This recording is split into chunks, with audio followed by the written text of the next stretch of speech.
সালামু আলাইকুম everyone, welcome back to my channel Sanu cooking চ্যানেলে আজকে আপনাদের জন্য নতুন একটা রেসিপি নিয়ে হাজির হয়ে গেছি আমি। বম্বের মোস্ট পপুলার একটা রেসিপি জমজম পোলাও দেখতে যতটা সুন্দর, খেতেও ঠিক ততটা টেস্টি হয়। তাই স্কিপ না করে পুরো ভিডিওটা দেখার অনুরোধ রইল। প্লিজ লাইক দিয়ে ভিডিওটা দেখতে শুরু করবেন। এই পোলাওটা বানানোর জন্য আমি এখানে গরুর মাংস নিয়েছি। এখানে 2 কিলোর মতো গরুর মাংস আছে, আর মুরগির মাংস লাগবে। এবার আমি গরুর মাংসটা খুব ভালোভাবে সিদ্ধ করে নেব। এখানে আমি আদা রসুনের পেস্ট দিয়ে দিচ্ছি 1 চামচ, আর স্বাদ অনুযায়ী লবণ দিয়েছি। এখানে চিকেনটাও ফ্রাই করতে হবে, সেজন্য চিকেনটাও আদা রসুন আর লবণ দিয়ে মাখিয়ে নেব। আর অল্প একটু গরম মশলার গুঁড়ো আর পেঁয়াজ দিয়ে দিয়েছি আমি এখানে 2টো, আর অল্প একটু সরিষার তেল দিয়ে দিলাম। দিয়ে পানি দিয়ে খুব ভালোভাবে আমি সিদ্ধ করে নেব। 3 থেকে 4টে সিটি দিয়ে গরুর মাংসটা আমি সিদ্ধ করে নেব। এটা আপনারা খাসির মাংস দিয়েও করতে পারেন।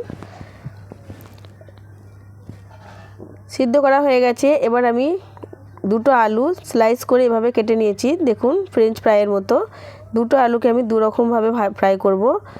একটা ফুড কালার দিয়ে করব, একটা সাদা এরকম প্লেনভাবেই করব। আপনারা অন্য কোনো ফুড কালার দিয়েও আলুটা 2-3 রকমভাবে ফ্রাই করতে পারেন। এখানে আমি একটাই ফুড কালার ইউজ করছি।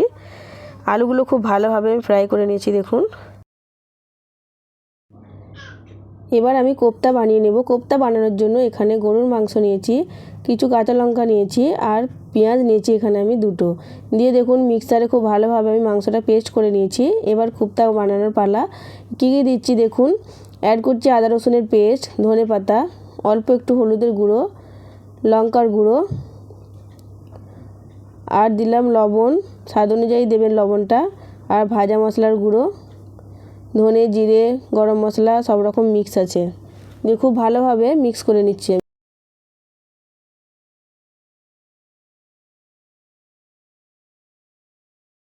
অল্প একটু আমি তেল দিলাম, তেল দিলে মশলাগুলো খুব ভালোভাবে কোপ্তার সঙ্গে মিশে যাবে।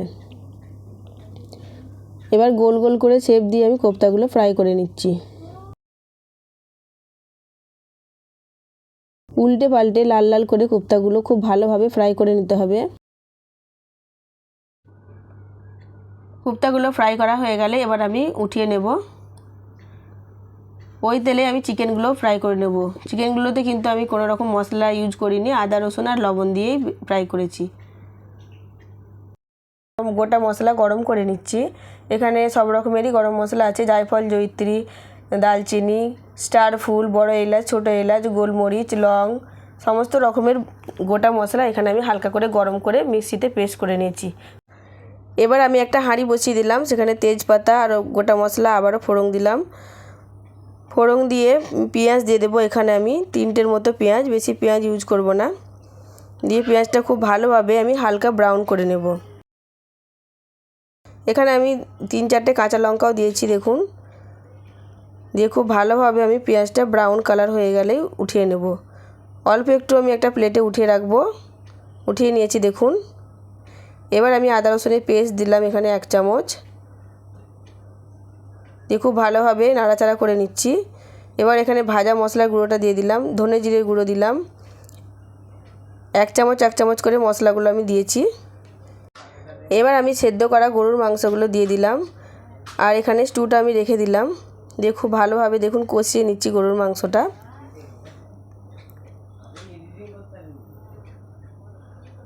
ভালোভাবে কষিয়ে নিতে হবে। পোলাওয়ের এই মাংস কষানোর কাছের ফ্লেভারটা আসবে। এবার আমি চিকেনগুলোও দিয়ে দিয়েছি, দেখুন।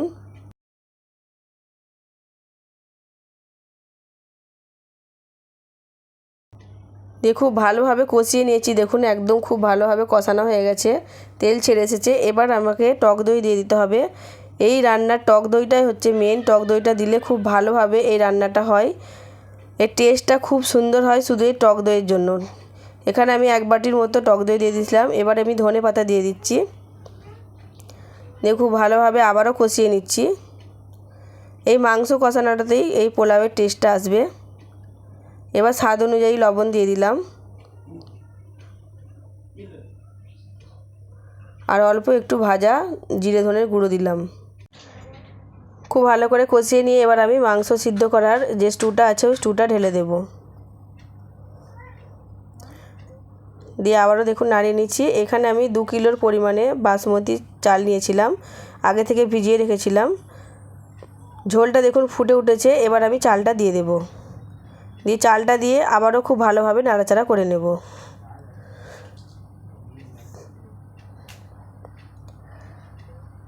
খুবই সাবধানে নাড়াচাড়া করবেন, নাহলে চালটা ভেঙে যাওয়ার সম্ভাবনা থাকতে পারে।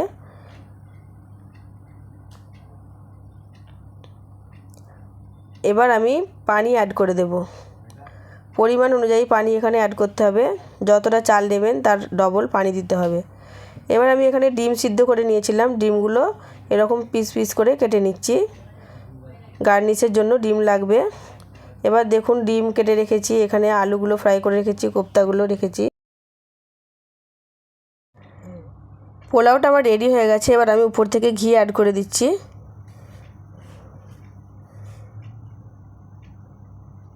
আমি এখানে আধ ঘন্টার মতো ঢাকা দিয়ে রেখেছিলাম মিডিয়াম ফ্লেমে, তারপরে 5 মিনিট স্লো ফ্লেমে রেখেছিলাম। স্লো ফ্লেমে রাখার পরে পোলাওটা রেডি হয়ে গেছে। এবার অল্প একটু গোলাপ জলে একটু মিঠা আতর দিয়ে দিলাম ফ্লেভারের জন্য, ফ্লেভারটা খুব ভালো হয়। আর উপর থেকে এখানে পেঁয়াজ বেরেস্তা আমি দিয়ে দিলাম, যেই পেঁয়াজ বেরেস্তাটা আমি উঠিয়ে রেখেছিলাম সেই পেঁয়াজ বেরেস্তাটা দিয়ে দিলাম।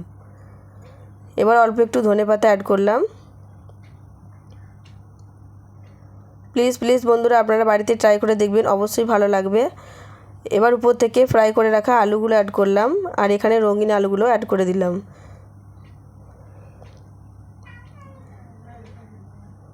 দেখে বুঝতেই পারছেন ঠিক কতটা সুন্দর হয়েছে। এবার উপর থেকে আমি কোপ্তাগুলো দিয়ে দিলাম। আপনার বাড়িতে গেস্ট আসলে এইভাবে একবার তৈরি করে খাওয়াবেন, আপনার গেস্ট প্রশংসা করতে বাধ্য হবেই। অ্যাকচুয়ালি বন্ধুরা, আমি আমার ননদের বাড়ি এসেছি, এখানে এই রেসিপিটা আমি তৈরি করছি। ননদ আর আমি মিলেই রেসিপিটা তৈরি করছি। এবার দেখুন ডিমটা দিয়ে দেওয়া হচ্ছে উপর থেকে। বাড়িতে অনেক মেহমান আছে, তাই এতটা বেশি পরিমাণে তৈরি হয়েছে। দেখতে দেখুন ঠিক কতটা সুন্দর হয়েছে, কতটা লোভনীয় হয়েছে। এবার আমি ঢাকা দিয়ে দেব, উপরে একটা নোড়া চাপিয়ে দেব। 15 মিনিট এভাবে দমে রাখতে হবে স্লো আঁচে। দেখুন কীরকমভাবে দমটা উঠে এসেছে, ধোঁয়া উঠেছে।